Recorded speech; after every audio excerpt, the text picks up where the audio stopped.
మూడో దశ రుణమాఫీ జాబితాను ప్రభుత్వం ఆన్లైన్లో పెట్టింది. www.apcbsportal.ap.gov.in/loan status సైట్లో జాబితాలు అందుబాటులో ఉన్నాయి.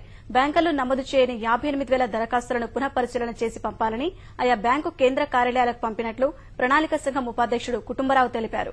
బ్యాంకు నుంచి వివరాలు రాగానే వాటిని ఆన్లైన్లో పెడతామని చెప్పారు. రుణార్హత లభించలేదని, ఇంకా ఎవరికైనా ఫిర్యాదులుంటే హైదరాబాద్ వ్యవసాయ కమిషనర్ కార్యాలయంలో కేంద్ర కమిటీకి తమ ఫిర్యాదును పోస్టులో పంపవచ్చని కుటుంబరావు సూచించారు.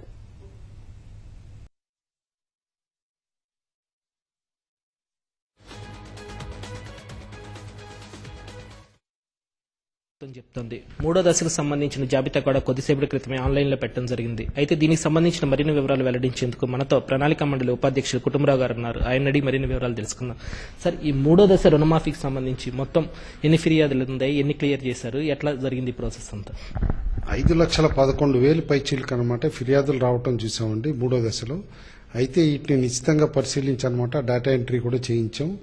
డేటా ఎంట్రీ చేయించిన తర్వాత దాదాపు 4,70,963 ఫిర్యాదులు అనమాట డైరెక్ట్ గా పరిష్కరించగలిగాం. ఇక్కడ ఇందులో దాదాపు 2,73,000 అకౌంట్ల పైచీలకు అనమాట అకౌంట్స్ టోటల్లీ న్యూ అకౌంట్స్ అనమాట క్లియర్ అయినాయి. అండ్ మిగతా అకౌంట్స్ చాలా వరకు ఎడిషన్స్ రావటం, ఎందుకంటే ఇది వరకు ఫేజ్ 1 ఫేజ్ 2లో ఒక రుణం క్లియర్ అయ్యి రెండోది క్లియర్ కాకుండా పెట్టిన ఫిర్యాదులు వాటిని పరిష్కరించడం అట్లా జరిగిందనమాట. ఓవరాల్ గా మాత్రం చాలా సంతృప్తికరంగానే జరిగిందని చెప్పి మేము అనుకుంటున్నాం. అండ్ ఇందులో క్లియర్లీ ప్రభుత్వం పైన పడే భారం అనమాట దాదాపు 880 కోట్లు. అయితే ఇప్పుడు ఇమీడియట్ గా పేమెంట్ కూడా దాదాపు 380 కోట్లు అనమాట ప్రభుత్వం సైడ్ నుంచి అవుతుంది. మిగతా అమౌంట్ అనమాట విడతల వారీగా రైతులకి జమ చేయడం జరుగుతుందండి. సార్, ఈ అర్హులకి ఏదైతే రుణ పత్రాలు ఇవ్వాల్సి ఉందో అది ఇంతవరకు అమలు కాలేదు. అది ఎప్పటి నుంచి ప్రారంభిస్తారు, ఎట్లా? రుణార్హత పత్రాలు అనమాట ఇన్ డ్యూ కోర్స్ అనమాట ఇవ్వటం జరుగుతుంది. ఎందుకంటే కొంచెం డిలే అందులో అవ్వటానికి కారణం కూడా దీంట్లో ఉన్న లీగల్ అంశాలన్నీ కూడా పరిశీలించనమాట కేర్ఫుల్ గా ఇష్యూ చేద్దామని చెప్పేసి మేము హోల్డ్ లో పెట్టాం.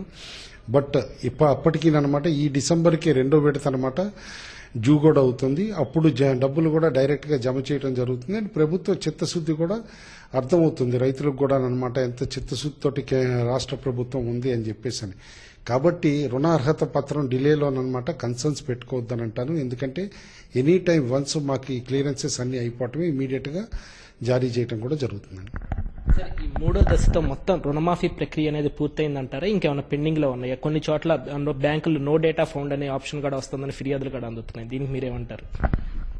క్లియర్ గా ఈ మూడో దశలో ఫిర్యాదుల్లోనమాట ఒక యూనిక్ ప్రాబ్లం అబ్జర్వ్ చేశామండి. దాదాపు 58,000 అకౌంట్లు అనమాట నో డేటా ఫౌండ్ అని వచ్చినాయి. అంటే ఐదర్ బ్యాంక్స్ దగ్గర నుంచి ఆ లోన్ డీటెయిల్స్ అనమాట సమర్పించకపోవటం కానీ ప్రాపర్ గా ఎంట్రీ చేయకపోవడంతో అనమాట అట్లా నో డేటా ఫౌండ్ అనే అంశం వస్తుంది.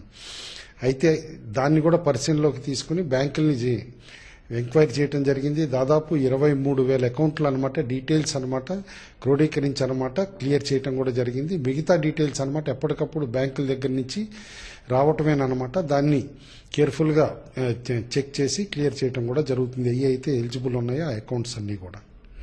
సార్, ఇంతటితో రైతులకి ఇంకేమన్నా తాము అర్హత ఇంకా పొందలేదు, మేము అర్హులమైనా సరే మాకు రుణమాఫీ కాలేదనే ఏదన్నా ఫిర్యాదు వస్తే ఇంకా ప్రభుత్వం తీసుకునే పరిస్థితిలో ఉందంటారా? ఇప్పుడు ఇందులో వచ్చే ఏదైతే రిమార్క్స్ ఉంటాయోనమాట మూడో దశలోనమాట రిమార్క్స్ ని కేర్ఫుల్ గా అబ్జర్వ్ చేయమని చెప్పేసి కూడా రైతులకు చెప్తున్నాం. ఎందుకంటే రెండో దశ రుణమాఫీ అయిన తర్వాత కూడా అనమాట క్లియర్ గా చెప్పిన సెల్ఫ్ డిక్లరేషన్ లోన్స్ క్లియర్ కావు. ఎందుకంటే ఆర్బీఐ అంశాలతో అనమాట ఎక్కడైతే గనక పాస్బుక్ జెరాక్స్ కాపీలు పెట్టి గోల్డ్ లోన్స్ తీసుకుని అలాంటివి ఉన్నాయి క్లియర్ కావని చెప్పినా కూడా దాదాపు 78,000 అనమాట ఫిర్యాదులు only gold loans self declaration వచ్చినాయి అనమాట. అవి కూడా క్లియర్ అవ్వకపోవటం కూడా మనం చూసాం అనమాట. కాబట్టి తిరిగి అలాంటి ఫిర్యాదులు ఎవరైనా చేద్దాం అనుకుంటే కూడా చెయ్యొద్దు అని చెప్పేసి చెప్తున్నాం. ఎందుకంటే మొదటి దశలో ఫెయిల్ అయ్యి రెండో దశలో ఫెయిల్ అయ్యి మూడో దశలో కూడా ఫెయిల్ అయిన తర్వాత అనమాట ఆ ఫిర్యాదు మళ్ళా క్లియర్ చేయడానికి పాసిబిలిటీ ఉందని మాత్రం అనుకోద్దంట. క్లియర్ గా జెన్యూన్ ఎక్కడైతే ప్రాబ్లం ఉందో like either bank details enter చేయకపోవటం కానీ ఆర్ ఏదైనా రాంగ్ ఎంట్రీ, ఎందుకంటే 5,11,000 పైగానమాట కంప్లీట్ డేటా ఎంట్రీ తిరిగి జరిగింది. కాబట్టి ఏమన్నా జెన్యూన్ డేటా ఎంట్రీ మిస్టేక్ ఉంటే మాత్రం అది డెఫినెట్లీ గ్రీవెన్స్ రిడ్రెసల్ కమిటీ అనమాట ఎట్ సెంట్రల్ లెవెల్ ఇక్కడ అనమాట పరిగణలోకి తీసుకుని ఎవ్రీ 10 days కి కూర్చుని క్లియర్ చేయడం కూడా జరుగుతుంది అలాంటివి.